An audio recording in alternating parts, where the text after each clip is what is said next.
Students, आज हम protein की क्लास को कंटिन्यू करेंगे।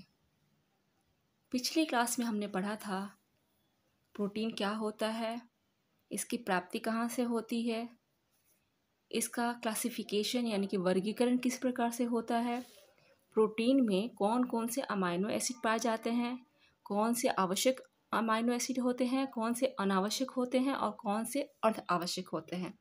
साथ ही साथ हमने पढ़ा था कि अमाइनो अम्ल को याद करने के लिए क्या ट्रिक होता है। बहुत ही इजी वे में हमने देखा था कि हम अमाइनो एसिड को, एसेंशियल को, नॉन एसेंशियल को याद कर सकते हैं। आज क्लास को कंटिन्यू करते हुए हम प्रोटीन का पाचन और अवशोषण, प्रोटीन का कार्य, प्रोटीन की कमी से होने वाले परेशानियाँ, प्रोटीन की अधिकता का क्या प्रभाव है और प्रोटीन की प्रतिदिन की रिक्वायरमेंट्स के बारे में पढ़ेंगे। बहुत ही आसान तरीके से हम समझेंगे कि प्रोटीन का पाचन कैसे होता है, स्टेप बाय स्टेप। तो चलिए क्लास को हम स्टार्ट करते हैं। डाइजेशन ऑफ प्रोटीन, प्रोटीन का पाचन। प्रोटीन का पाचन मुंह में नहीं होता है, तब कहाँ होता है प्रोटीन का पाचन? प्रोटीन का पाचन अमाशय से स्टार्ट होता है, स्टोमच से स्टार्ट होता है। प्रोटीन का इसके पहले हमने कार्बोहाइड्रेट वाले चैप्टर में पढ़ा था कि कार्बोहाइड्रेट का पाचन जो है, कार्बोज का पाचन, वो मुंह से ही स्टार्ट हो जाता है। मुंह में कार्बोहाइड्रेट को पचाने वाला एक एंजाइम होता है जिसका नाम है टाइलिन, है ना। और टाइलिन क्या करता है? टाइलिन पूरे कार्बोहाइड्रेट को नहीं पचा पाता, लेकिन केवल 5% को ही पचाता है। लेकिन पाचन की क्रिया जो होती है कार्बोहाइड्रेट की, वह मुंह से ही शुरू हो जाती है। परंतु प्रोटीन के मामले में यहाँ अलग है। प्रोटीन को पचाने वाला कोई एंजाइम मुंह में नहीं पाया जाता है, इसीलिए प्रोटीन का पाचन मुंह में नहीं हो पाता है ना। मुंह में प्रोटीन का पाचन अमाशय से शुरू होता है, ठीक है। तो अमाशय में जो हाइड्रोक्लोरिक अम्ल होता है, वो अमाशय में पाए जाने वाले पेप्सिन और रेनिन, दो एंजाइम्स पाए जाते हैं वहाँ पे पेट में, और वहाँ पे हाइड्रोक्लोरिक अम्ल भी होता है। क्योंकि प्रोटीन का पाचन अम्लीय माध्यम से होता है, इसलिए हाइड्रोक्लोरिक अम्ल की उपस्थिति में पेप्सिन और रेनिन कार्य करते हैं। इस प्रकार प्रोटीन का पाचन अमाशय से स्टार्ट हो जाता है। पेप्सिन की क्रिया से भोजन के प्रोटीन क्या होते हैं? प्रोटियोसिस, पेप्टोन और कुछ मात्रा में पॉलीपेप्टाइड में बदल जाते हैं। किसमें बदलते हैं? प्रोटीन जो पेप्सिन की क्रिया है उससे प्रोटियोसिस, पेप्टोन और कुछ मात्रा में प्रोटीन पॉलीपेप्टाइड्स में बदल जाते हैं, है ना। उसके बाद क्या होता है? रेनिन क्या करता है? तो रेनिन दूध के एंजाइम को, दूध में जो रेनिन क्या करता है? दूध के प्रोटीन को, कैसिनोजोन को प्रक्रिया करता है, ठीक है। कौन? रेनिन। रेनिन है दूध के जो प्रोटीन होते हैं कैसिनोजन, उस पर क्रिया करता है और उसको किस में बदलता है? उसको केसिन में बदल देता है, ठीक है। अब दूध का जो प्रोटीन होता है केसिन में बदल गया। फिर क्या हुआ? केसिन दूध के कैल्शियम के साथ क्रिया करता है और कैल्शियम का केसिनेट बनाता है, कैल्शियम केसिनेट बनाता है, जो कि फिर आसानी से पेप्टोन में बदल जाता है। इतना प्रोटीन का पाचन कहाँ हो रहा है? ये सब हमारे पेट में हो रहा है, अमाशय में हो रहा है। यहाँ हाइड्रोक्लोरिक अम्ल की उपस्थिति में पेप्सिन और रेनिन एंजाइम कार्य करते हैं और प्रोटीन का कुछ मात्रा में पाचन करते हैं। फिर प्रोटीन कहाँ पहुँच रहा है? पक्वाशय में, हमारे डिओड्रम में प्रोटीन पहुँचता है। अब वहाँ किस प्रकार से प्रोटीन का पाचन हो रहा है हम देखते हैं। प्रोटीन का पाचन करने वाले दो एंजाइम्स यहाँ पाए होते हैं, जो कि पैंक्रियास से आते हैं यहाँ पे, ठीक है। पक्वाशय में पैंक्रियास से आते हैं, जिनका नाम क्या है? ट्रिप्सिन और काइमोट्रिप्सिन। इनका नाम है ट्रिप्सिन और काइमोट्रिप्सिन। पैंक्रियास से पक्वाशय में आते हैं, पैंक्रियास से डिओड्रम में आते हैं। और ये दोनों एंजाइम्स क्या होते हैं? क्षारीय माध्यम से प्रोटिएसिस तथा पेप्टोन्स पर क्रिया करके उन्हें सरल पेप्टाइड में बदल देते हैं। किस पर क्रिया करते हैं? प्रोटियोसिस और पेप्टोन्स पर क्रिया करते हैं और उन्हें सरल पॉलीपेप्टाइड में बदल देते हैं। तो ये तो हमने देखा कि हमारा प्रोटीन का पाचन अमाशय में हुआ, फिर डिओड्रम में हुआ है। अब प्रोटीन का पाचन कहाँ होगा? प्रोटीन का नेक्स्ट पाचन होगा छोटी आंत में, ठीक है। प्रोटीन का पाचन फिर छोटी आंत में। अब छोटी आंत में हम देखते हैं कि क्या वहाँ पे हो रहा है प्रोटीन के साथ। तो छोटी आंत में पैंक्रियाटिक रस, पैंक्रियाटिक जूस और इंटेस्टाइनल जूस पाए जाते हैं, ठीक है। दो जूस पाए जाते हैं छोटी आंत में, पैंक्रियाटिक जूस और इंटेस्टाइनल जूस। ये क्या करते हैं? तो पैंक्रियाटिक जूस में भी इंजाइम्स पाए जाते हैं। 4 प्रकार के इंजाइम्स पाए जाते हैं। कौन कौन से? तो ट्रिप्सोनोजन, काइमोट्रिप्सोनोजन, प्रोकार्बोक्सीपेप्टाइड्स और प्रोइलेस्टेज। ठीक है, ये तो इंजाइम्स हैं यहाँ पे, परंतु ये अक्रियाशील रूप में रहते हैं। किसमें? ये क्रियाशील नहीं रहते हैं। ये कब तक काम नहीं करेंगे? जब तक कि इंटेस्टाइनल रस में पाया जाने वाला जो इंटेस्टाइनल रस में एक एंजाइम पाया जाता है, इंट्रोकाइनेज कहते हैं। ठीक है, ये उन्हें क्रियाशील बनाता है। किन्हें क्रियाशील बनाता है? ट्रिप्सिनोजन को, काइमोट्रिप्सिनोजन को, कार्बोक्सीपेप्टाइड्स को और इलेस्टेज को क्या करता है? क्रियाशील बना देता है। ठीक है, हमने देखा कि छोटी आंत में पैंक्रियाटिक जूस और इंटेस्टाइनल रस, पैंक्रियाटिक रस और इंटेस्टाइनल रस पाए जाते हैं, जो कि छोटी आंत में पाए जाने वाले इंजाइम्स जो अक्रियाशील है। ये 4 इंजाइम्स अक्रियाशील है, ट्रिप्सोनोजन, काइमोट्रिप्सोनोजन और प्रोकार्बोक्सीपेप्टाइड्स और इलेस्टेज, प्रोइलेस्टेज। ये अक्रियाशील रूप में पाए जाते हैं। कहाँ? छोटी आंत में। ठीक है, पैंक्रियाटिक रस में। तो इंटेस्टाइनल जूस क्या करता है? इस इंटेस्टाइनल जूस में पाया जाता है इंट्रोकाइनेज। ठीक है, इंटेस्टाइनल जूस में इंट्रोकाइनेज एंजाइम पाया जाता है। ये क्या करता है? ये इन्हें क्रियाशील बना देता है। तो जब क्रियाशील हो जाएंगे तब ये प्रोटीन को पचाने में मदद करेंगे। फिर क्या करते हैं? जब ये क्रियाशील होता है सारे एंजाइम्स, तो ट्रिप्सिन और काइमोट्रिप्सिन एक्टिवेट हो गए, तो ये फिर प्रोटीन को पॉलीपेप्टाइड्स में बदल देते हैं। ठीक है, अब पॉलीपेप्टाइड्स में बदल गया, फिर कार्बोपेप्टाइडेज क्या करता है? और एमिनो पॉलीपेप्टाइडेज, ये एंजाइम्स पॉलीपेप्टाइड्स पर क्रिया करते हैं। ठीक है, और उन्हें अमीनो एसिड में बदल देते हैं। तब ये हमारे शरीर के लिए यूजफुल हो जाता है। ये पच गया प्रोटीन पूरी तरह से अमीनो एसिड में। हम सभी जानते हैं कि प्रोटीन का सबसे सूक्ष्मतम, सबसे छोटा रूप क्या होता है? अमीनो एसिड ही होता है। ठीक ना।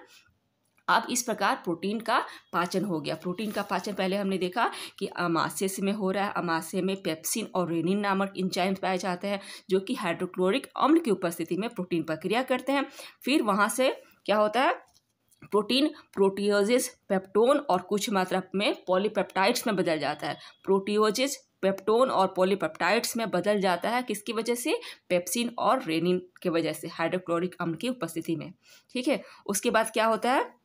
उसके बाद प्रोटीन पहुंच रहा है हमारे पकवासे में। पकवासे में 2 एंजाइम्स होते हैं। ठीक है, पकवासे में 4 एंजाइम्स होते हैं जो कि हमारे पैंक्रियाटिक जूस में पाए जाते हैं, लेकिन वो एक्टिव नहीं होते हैं। फिर उसे क्या कहता है? हमारे इंटेस्टाइनल जूस में पाए जाने वाले जो एंजाइम्स होता है उसे एक्टिव करता है, और तब ट्रिप्सिन और काइमोट्रिप्सिन क्या करते हैं? पकवासे में फिर भोजन को पचाने का काम करते हैं। ठीक है, और भोजन को पॉलीपेप्टाइड्स में बदल देते हैं। फिर पॉलीपेप्टाइड्स, फिर कार्बोपेप्टाइड्स और एमिनो पॉलीपेप्टाइड्स एंजाइम्स क्या करते हैं? पॉलीपेप्टाइड पर क्रिया करते हैं और उन्हें अमीनो अम्ल में बदल देते हैं। इस प्रकार प्रोटीन का पूर्ण पाचन हो जाता है। अब हम आगे देखेंगे, अब हम प्रोटीन का अवशोषण कैसे हो रहा है, एब्जॉर्प्शन कैसे हो रहा है। पची प्रोटीन अवशोषण अमीनो एसिड के रूप में क्या हो रहा है? पिनोसाइटेसिस प्रणाली द्वारा, है ना। करीब 11% अवशोषित होते हैं। कहाँ होता है? अमाशय में। 60% छोटी आंत में और 28% बड़ी आंत में अवशोषित होती है। किस प्रक्रिया के रूप में? पिनोसाइटोसिस प्रणाली द्वारा हमारे शरीर में प्रोटीन का अवशोषण हो रहा है। 11% किस रूप में होता है? अमाशय में, पेट में। 60% छोटी आंत में और 28% बड़ी आंत में। बड़ी आंत में जनरली प्रोटीन का पाचन नहीं होता है। जो अपचा प्रोटीन होता है वो वहाँ से निष्कासित हो जाता है। सभी अवशोषण रस जो अवशोषित करने वाले जो जूस होते हैं, रक्त कोशिकाओं प्रसरण क्रिया द्वारा क्रिया करती है और सभी अवशोषित अमीनो एसिड यकृत में पहुँच जाते हैं। शरीर में जितनी प्रोटीन अमीनो अम्ल की आवश्यकता होती है उतना शरीर रख लेता है। बाकी क्या करता है? एलिमिनेट विधि द्वारा यूरिया में बदल देता है। एलिवेशन द्वारा यूरिया में बदल देता है, जो कि मूत्र के द्वारा हमारे शरीर से बाहर निकल जाता है। इस प्रकार प्रोटीन का अवशोषण होता है। अब हम प्रोटीन के कार्य देखेंगे कि प्रोटीन का क्या क्या कार्य है। फंक्शन ऑफ प्रोटीन, प्रोटीन हमारे लिए क्या कार्य करता है। तो प्रोटीन शरीर की वृद्धि एवं विकास तथा ऊतकों की मरम्मत करता है। हमने देखा था कि शरीर की वृद्धि विकास करता है और ऊतकों की मरम्मत करता है। मेनली इसका काम होता है कि शारीरिक और मानसिक विकास, है ना, और ऊतकों की हमारे शरीर में जो टूट फूट होते हैं उसकी मदद करता है। लेकिन हमने कार्बोहाइड्रेट में देखा था कि ऊर्जा देने का काम भी करता है। तो ऊर्जा देने का काम कब करता है? जब हमें कार्बोहाइड्रेट से हमें ऊर्जा नहीं मिलती है। जनरली हमें सही रूप में प्रोटीन से ऊर्जा लेने का कार्य नहीं करना चाहिए हमें, क्योंकि अगर हम प्रोटीन से ऊर्जा लेने का कार्य करेंगे तो हमारे वृद्धि और विकास पर उसका असर होगा, वृद्धि विकास रुक जाएगी। शरीर, त्वचा, रक्त और जो शरीर का प्रत्येक सेल में क्या होता है? प्रोटीन ही तो पाया जाता है। प्रोटीन हमारे बाल में, नाखून में, त्वचा में, हर जगह प्रोटीन पाया जाता है। प्रोटीन के ही हमारे सारे एंजाइम्स सब प्रोटीन से ही बने होते हैं। तो प्रोटीन इस प्रकार प्रोटीन प्लाज्मा का एक प्रमुख घटक है। जन्म से लेकर वृद्धावस्था तक शरीर में कोशिकाओं का निर्माण होता है ना। शरीर में कोशिका बन रही है और टूटते फूटते रहती हैं, तो उसका निर्माण के लिए प्रोटीन अति आवश्यक है। जीव में कोशिकाओं का निर्माण तथा पुरानी कोशिकाओं का टूट फूट निरंतर चलते रहती है। इसलिए शरीर में प्रोटीन का पहला इम्पॉर्टेंट प्रमुख कार्य है शरीर की वृद्धि एवं विकास तथा ऊतकों की मरम्मत करना। उसके बाद नेक्स्ट क्या है कि प्रोटीन का क्या काम करता है कि शरीर की रासायनिक क्रियाओं को नियमित करता है। प्रोटीन शरीर की रासायनिक क्रियाओं को नियमित करना इसका प्रमुख कार्य है। प्रोटीन जो रक्त में जो हीमोग्लोबिन होता है वो भी प्रोटीन का ही तो बना होता है। हीमोग्लोबिन बनाना, लाल रक्त के हीमोग्लोबिन तत्व जिसका कार्य फेफड़ों तक ऑक्सीजन पहुंचाना है, वो किसके बने होते हैं? प्रोटीन के ही तो बने होते हैं। इस ग्लोबिन प्रोटीन को समय समय पर पुनः स्थापित करना प्रोटीन का ही कार्य है। प्रोटीन करता है अम्ल क्षार का संतुलन बनाए रखता है, एसिड बेस बैलेंस बनाए रखता है, शरीर में पानी के संतुलन को बनाए रखना तथा हमारे परिचारण दाब को नियंत्रित करना, ये सब प्रोटीन का कार्य है। शरीर में एंटीबॉडीज बनाता है जिससे कि हमारे शरीर को में रोग प्रतिरोधक क्षमता बनी रहती है। प्रोटीन ग्लोबुलिन विशेष रूप से इसको कार्य करते हैं। ग्लोबुलिन जो है शरीर में रोग प्रतिरोधक क्षमता बनाए रखने के लिए महत्वपूर्ण रूप से कार्य करते हैं। एंजाइम्स और हार्मोन का जो है संतुलन बनाए रखता है। हाँ, प्रोटीन के द्वारा ही एंजाइम्स और हार्मोन का संतुलन बनाना संभव हो पाता है, क्योंकि सभी जो हमारे जो एंजाइम्स होते हैं वो किससे बने होते हैं? वो प्रोटीन से ही बने होते हैं। शरीर को ऊर्जा प्रदान करना, ये लास्ट में जब हमें कार्बोहाइड्रेट से ऊर्जा नहीं मिलती है तब हम शरीर में से प्रोटीन से ऊर्जा लेने का कार्य करते हैं। अब प्रोटीन की कमी से हम देखते हैं कि प्रोटीन की कमी से क्या क्या हमें परेशानियों का सामना करना पड़ता है। तो सबसे मोस्ट इम्पॉर्टेंट है कि प्रोटीन की कमी से क्वाशियोरकर नामक बीमारी हो जाती है। ये प्रोटीन की कमी के कारण होता है। इसके लक्षण क्या है कि बालकों में होती है, वजन में कमी हो जाता है, बौनापन हो जाता है, मानसिक विकास अवरुद्ध हो जाएगा, भूख नहीं लगेगा, पैरों और चेहरे पर क्या होता है? सूजन, ऐसा लगता है पानी भर जाता है और ओडिमा की स्थिति हो जाती है, सूजन हो जाता है। ये प्रमुख रूप से क्वाशियोरकर के लक्षण है। ये प्रोटीन की कमी से क्वाशियोरकर हो रहा है और प्रोटीन के साथ साथ कार्बोहाइड्रेट की भी कमी हो जाती है तो मैरेस्मस नामक रोग हो जाता है ना। मैरेस्मस नामक रोग हो जा रहा है कब? जब प्रोटीन के साथ साथ कार्बोहाइड्रेट की भी कमी हो रही है और सिर्फ प्रोटीन की कमी होती है तो क्वाशियोरकर होता है ना। तो मैरेस्मस के क्या लक्षण है?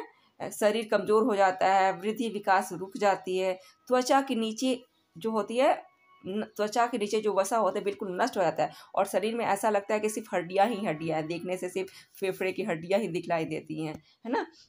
हाथ और पैर दुबले हो जाते हैं, बिल्कुल पतले लगते हैं, त्वचा एकदम ऐसी झुर्रीदार सी लगेगी। तो ये प्रोटीन के साथ साथ कार्बोहाइड्रेट की भी कमी हो जाती है, तब बच्चों में मैरेस्मस नामक रोग हो जाता है। प्रोटीन की अधिकता से क्या होता है? तो प्रोटीन की अधिकता से किडनी प्रभावित होती है, इसके द्वारा हड्डियों से संबंधित बीमारी हो जाती है। तो इस प्रकार हमने आज के क्लास में प्रोटीन का पाचन किस प्रकार होता है, प्रोटीन का अवशोषण किस प्रकार होता है, स्टेप बाय स्टेप देखा। प्रोटीन हमारे लिए क्या कार्य करता है और प्रोटीन की अधिकता से क्या होता है, प्रोटीन की कमी से क्या होता है ना। ये सब हमने आज के क्लास में समझने का प्रयास किया और आई होप आप लोग को समझ में आया होगा। धन्यवाद।